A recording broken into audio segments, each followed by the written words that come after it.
pengen kelihatan lebih rame, mungkin bisa langsung pindah ke live IG Galih Mandala ya.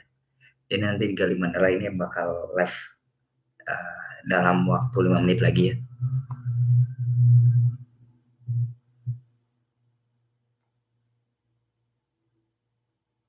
Sebentar. Ini kita lihat dulu. Kita lihat dulu ini dia siapa atau enggak. Oke.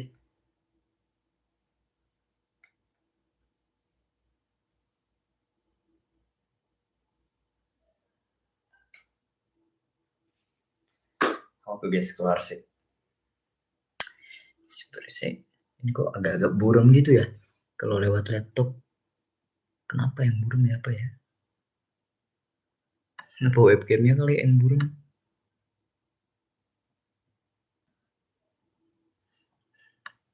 Webcam laptop sama aja kayak kamera Oppo maksudnya. Buram-buram gitu. Oke.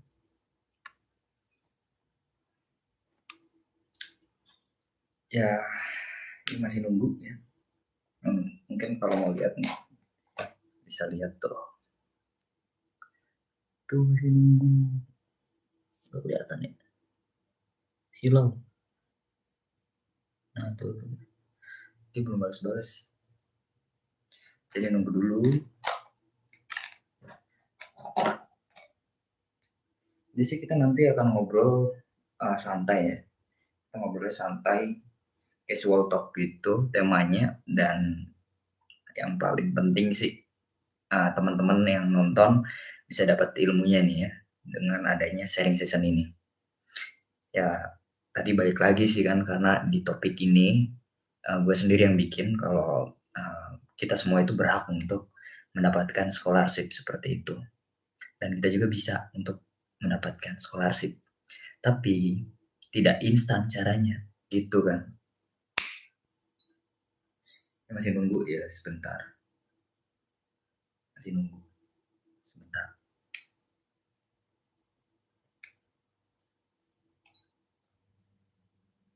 Lumayan lama sih nunggu. Lumayan lama.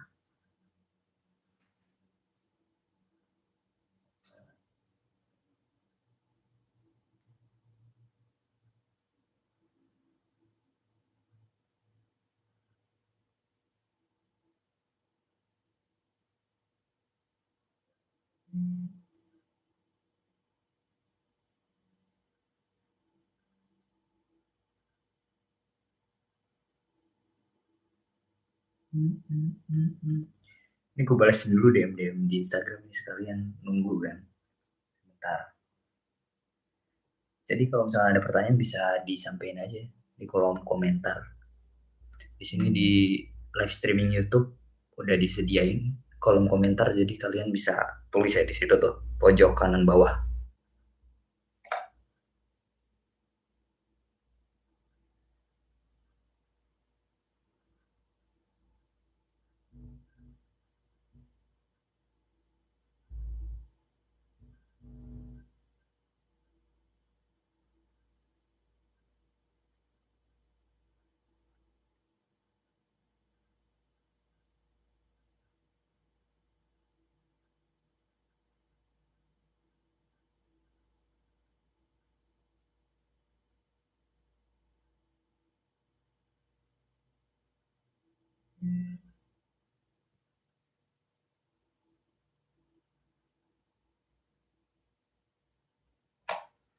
Oke, langsung pindah aja ke live IG.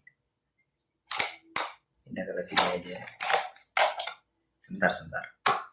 Ini kamera mau gue nyalain dulu ya. Ini karena buat di podcast nanti diupload di YouTube.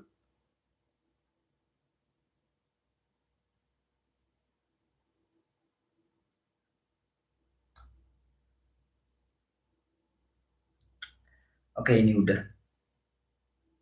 Sekarang kita lihat. Biasanya sih gini loh. Biasanya lewat live IG itu banget guys.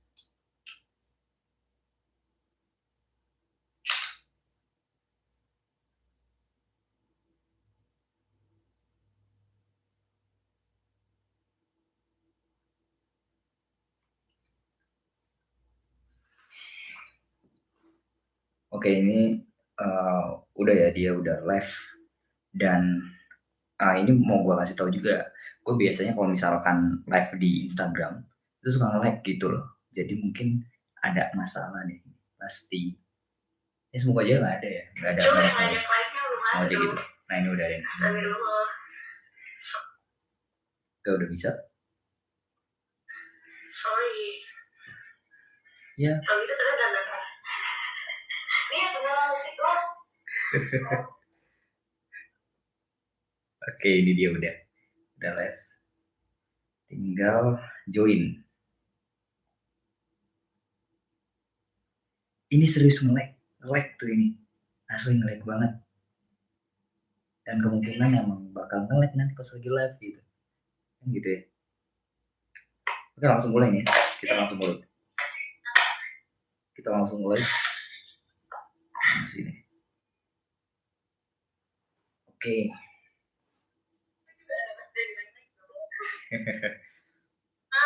Oke, halo. Assalamualaikum. Lancar sih di sini. Cuman biasanya emang kalau live IG itu nge-lag juga sih sama. Nah, ini mau aku kasih tahu juga kalau ini udah aku rekam ya, untuk nanti di podcast YouTube. Jadi di sana udah ada kamera, jadi tinggal lambaikan tangan aja. Lambaikan tangan. jadi ini subscriber di YouTube gue tuh udah ngelihat juga ya, udah ngelihat beberapa, dan nanti bakal aku upload juga ya buat di podcast YouTube nanti ke depannya. Oke, mungkin langsung aja nih. D-Inten sekarang dengan D-Inten ya. Oke. Inten Ayuning Ganing ya. Oh iya. Dianya Gaisani, oke. Jadi biasa kamu ini kan sekarang lagi tinggal di Bandung ya. Asli Bandung kan kamu tuh? Iya, aku asli Bandung. Bandungnya Bandung Barat, Bandung Timur, Bandung Tengah atau apa? Aku nggak tahu Kopo Bandung apa ya. Kabupaten pokoknya. Kabupaten. Oke. Tapi kalau Kopo itu emang masuk kabupaten? Enggak. Kopo itu masuknya kota loh. Kopo masih masuk kota. Enggak, Kota Bandung. Kabupaten. Kabupaten masa sih? Enggak. Kopo nggak masuk kabupaten loh. Oke, nanti kita lihat Kopo masuk kabupaten atau enggak. Kita lihat ya. Atau ada netizen yang tahu gitu, Kopo itu kabupaten atau bukan. Nah, oke, jadi langsung aja, itu nggak penting banget sih sebenarnya. Kamu berarti selama puasa di Bandung ya, asli Bandung sih soalnya kan. Ya kan. Terus ini kuliahnya gimana nih? Lancar kuliah? Ya, kuliah banyak tugas, terus stres karena UAS. Karena UAS. Iya. Jadi UASnya emang online ya sekarang ya. Iya, karena nah ini mungkin buat teman-teman dari anak-anak zaman now ya, itu pasti UASnya online semua kan sekarang di tahun 2020 ini. Ya karena bahkan bukan hanya UAS saja gitu kan, tapi sidang juga online gitu. Sidang, terus ada yang wisuda online, itu yang paling unik banget, ini wisuda online gitu. Jadi ada satu universitas di Indonesia yang pertama dan satu-satunya gitu ya, yang dia itu sudah daring. Daring itu online ya. Jadi buat teman-teman yang nggak tahu daring itu. Nah itu. Terus ya itu tuh mungkin sangat menyedihkan juga sih sebenarnya buat kita-kita yang mau wisuda tapi akhirnya online gitu, yang mengharapkan offline gitu kan. Karena wisuda itu kan dalam artian itu sangat sakral ya. Sakral, kita ada foto-foto dan sebagainya gitu kan.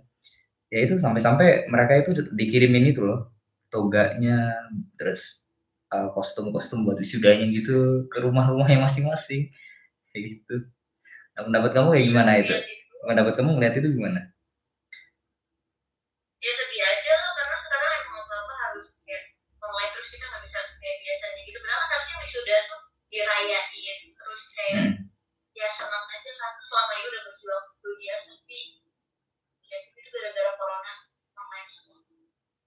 Oke, eee, ini sekali lagi aku ingetin lagi nih ya, Dek, kita kembali ke topik lagi sih langsung. Topik kita sekarang itu kan how to get scholarship ya. Mungkin itu bisa di-up Dek, bisa di-up di pin itu aja di-pin. Bisa nggak di-pin? Oke, boleh. Pin gitu, how to get scholarship. Mana tadi? Nah, ini. Nah, oke, silakan bahas. Nah, oke kita langsung ya kembali ke topik, kembali ke tema besar kita, how to get scholarship. Nah, jadi buat teman-teman di sini yang nonton udah lumayan baik juga. Di sini kita pasti ngebahas scholarship itu apa sih. Mungkin kalau yang nggak tahu scholarship itu adalah, beasiswa ya. Nah, beasiswa itu apa menurut kamu? Ya, Beasiswa apa ya? Kayak suatu penghargaan bagi orang yang berprestasi. Jadi, penghargaan bagi orang yang berprestasi. Nggak juga sih, tapi ada kok orang-orang yang nggak berprestasi dapat beasiswa. Ada kok, kan beasiswa itu kan ada jenis-jenisnya nih. Jadi gini, nih aku jelasin juga. Beasiswa itu ada jenisnya, ada beasiswa untuk orang-orang yang berprestasi, beasiswa untuk orang-orang yang tidak mampu, dan juga ada beasiswa untuk orang-orang yang mampu tapi dapatnya setengahnya gitu. Itu ada yang seperti itu beasiswanya. Jadi tipe-tipe beasiswa itu beda-beda sih sebenarnya. Ada yang cuma potongan, ada yang full dan sebagainya kan. Gitu. Nah, terus cara dapatnya. Nah, ini kan kita ke topik juga sih ya. Topiknya poinnya kan how to get scholarship because everyone can get scholarship gitu kan. Ya jadi semua orang emang bisa dapetin beasiswa, tapi nggak segampang itu. Nggak segampang kita ngomong gitu ya istilahnya gitu. Nah, ini juga buat pelajaran buat teman-teman semua nih ya, yang bakal nonton podcast dari Gali Podcast ini. Kalau kita itu yang dinamakan berjuang itu penting sekali sih. Apalagi dalam dunia pendidikan gitu ya. Kita harus memang berjuang keras untuk mencari sebuah hasil yang baik gitu. Tapi apabila hasil itu masih belum baik, kita harus berjuang terus. Walaupun memang kita beasiswa ada ya. Jadi aku punya temen gitu kan, yang dia tuh sering cerita kenapa sih aku nggak lolos beasiswa. Aku sering nggak lolos beasiswa dan sebagainya. Nah ini kalau boleh jujur ya, uh, untung kan aku udah lulus nih. Aku udah lulus jadi nggak jadi masalah mungkin. Aku itu double scholarship, dapetnya double scholarship. Nah, scholarship yang pertama itu adalah untuk yang prestasi. Terus yang kedua, scholarship dari pemerintah provinsi Jawa Barat ya.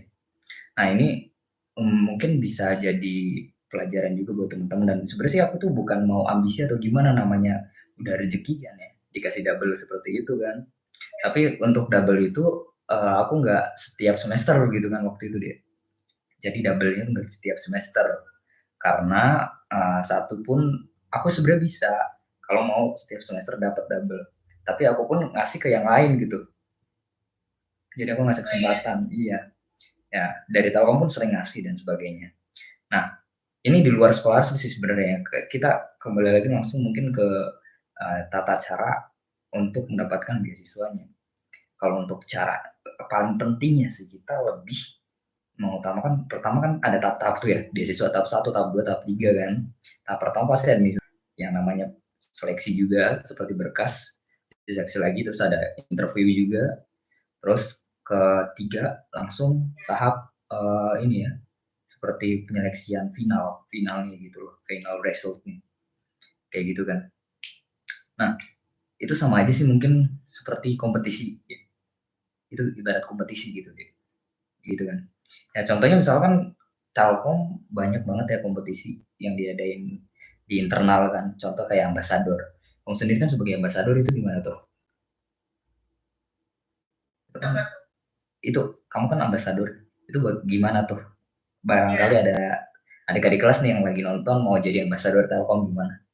Karena itu pun suatu rezeki, iya suatu rezeki atau suatu mukjizat lah yang kamu dapatkan selama di Telkom. Ya kalau aku sih nggak tahu karena mungkin tiba-tiba di DM langsung sama pihak SMP Telkomnya dan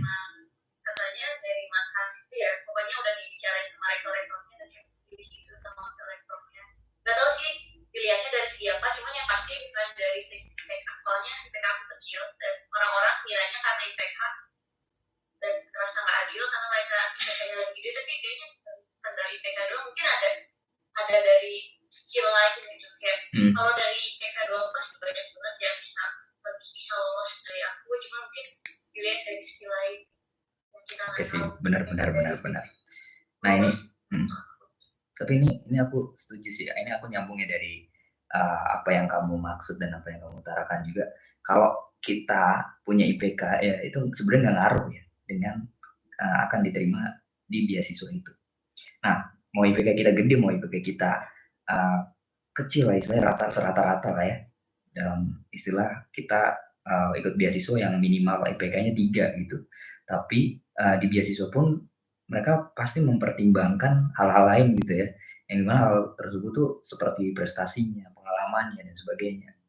Nah, karena IPK gede pun mereka kalau nggak ada pengalaman dia akan kalah sama orang-orang yang ikut beasiswa tapi punya pengalamannya banyak gitu. Nah, itu pasti yang dipilih seperti itu gitu. Ya aku pun sebenarnya jujur IPK aku tuh setengah-setengah banget lah ya. Di tengah-tengah waktu pas aku daftar pertama kali beasiswa. Nah, itu 3,5 ya, sekitar segitulah. Itu tengah-tengah, tapi padahal tuh banyak banget loh yang ikutan beasiswa itu. IPK-nya gede gitu. Ya sampai 3,8, 3,9 dan sebagainya. Dan mereka nggak dipilih gitu kan dalam artian. Dan intinya itu ada strategi gitulah dari pemilih atau juri ya yang ada di beasiswa itu untuk milih siapa yang akan bisa mendapatkan beasiswa ini. Nah, strateginya seperti misalnya yang ini ada berapa orang kuotanya dan sebagainya. Kuota yang punya pengalamannya banyak segini, terus yang IPK-nya gede segini. Kan kayak gitu sih ya. Tapi ini aku balik lagi juga sih ke ngomongin IPK kan kalau IPK itu sebenarnya nggak terlalu penting sih bagiku. Menurutmu gimana? IPK emang penting? Ya, IPK penting nggak? IPK sebenarnya tidak penting. Memang like orang-orang rata-rata ngejudge kepintaran kita, mengukur kepintaran kita tuh dari IPK. Padahal sebenarnya kepintaran itu nggak harus dari akademik, bisa dari selain non akademik gitu. Iya. Iya benar sih.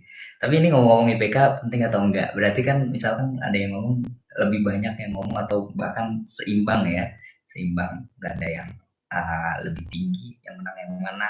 IPK penting atau enggak? Nggak tahu kan yang mana. Nah tapi kita ngomongin tentang kuliah nih. Kuliah itu penting atau enggak? Kalau IPK nggak penting, kuliah berarti nggak penting. Kalau bagiku penting karena kuliah itu bukan soal belajar doang. Mungkin kita lulus SMA bisa aja kerja, tapi bisa dilihat bedanya. Maksudnya kuliah sama yang enggak tuh beda gitu. Mungkin kalau kayak kuliah kita apa ya udah belajar hal baru masuk dunia kerja, jadi lebih terlatih aja. Cuman untuk yang masuk kerja juga bagus aja. Oke. Kita punya pendapat yang beda sih ini. Kalau kata aku kuliah nggak penting. Kuliah aku sebenarnya penting sih bagiku. Kalau misalkan kita lihat ya, banyak mahasiswa ataupun mahasiswi yang mana mereka itu tidak mementingkan kuliahnya. Mereka kuliah, tapi mereka tidak seperti ada di kuliah. Itu banyak sekali kalau aku lihat.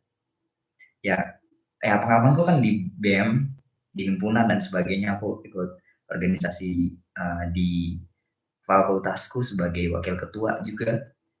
Dan itu aku rasain sekali ya. Dan aku ngebantu jadi asisten dari kemahasiswaan di fakultas juga, di kemahasiswaan pusat Telkom juga. Dan aku ngelihat semuanya memang benar itu transparan sekali bahwa banyak sekali mahasiswa yang dia kuliah tapi tidak seperti kuliah. Ya istilahnya kan mungkin ada yang banyak yang tahu lah ya kayak kupu-kupu, terus kura-kura ya, kuliah pulang, kuliah nangkring, kunang-kunang gitu kan. Itu banyak banget sih, itu bisa aku anggap ini nggak penting bagiku. Terus ada satu lagi yang paling terkenal sih ya, banyak orang nyari kuliah itu karena tekanan dari orang tua. Tekanan dari orang tua, bukan karena passionnya.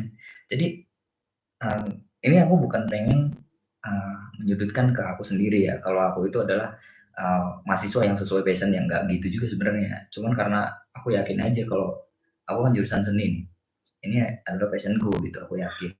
Tapi kan banyak orang yang memaksakan si kuliah itu tidak sesuai dengan passionnya gitu. Karena orang tuanya, tuntutannya. Sehingga pas lagi lulus apa hasilnya? Pengangguran, nggak dapat kerja, nggak punya relasi, pengalaman dikit, mau nyari beasiswa nggak ada yang mau, nggak keterima semuanya dan sebagainya. Nah itu penyebab salah satunya mereka tidak keterima di beasiswa itu sih. Dan di beasiswa tuh, kita balik lagi ke beasiswa. Beasiswa itu kan ada yang namanya minimal IPK deh. Ya, ada yang namanya IPK Ya. minimal itu 3,00. Kalau beasiswa Pemprov Jabar itu minimal IPK 3,4 ya. 3,4 waktu itu aku daftar pas tahun 2016, 2017, 2016 ya, sekitar segitu. Nah itu minimal IPK segitu, kalau nggak nyampe segitu berarti tandanya nggak bisa daftar. Ya tapi ada beberapa beasiswa lainnya yang minimal tuh 2,75, ada juga yang segitu gitu. Nah sebenarnya itu udah sangat di bawah standar sih 2,75 itu, kan kayak gitu ya. Terus kalau untuk tips-tipsnya sih awalnya itu ya, kita harus lengkapin administrasi dan juga perlengkapan lainnya, tambahan lainnya seperti sertifikat dan sebagainya, itu kita harus dikasih juga sih, harus tambahin juga. Itu penting banget. Kayak gitu sih dia. Jadi ya, jadi sebagai ambasador pun kan kamu pasti udah paham, karena ya kita sama-sama ambasador juga sebenarnya sih. Aku pun baru kan diangkat jadi ambasador kan, kan kayak gitu kan.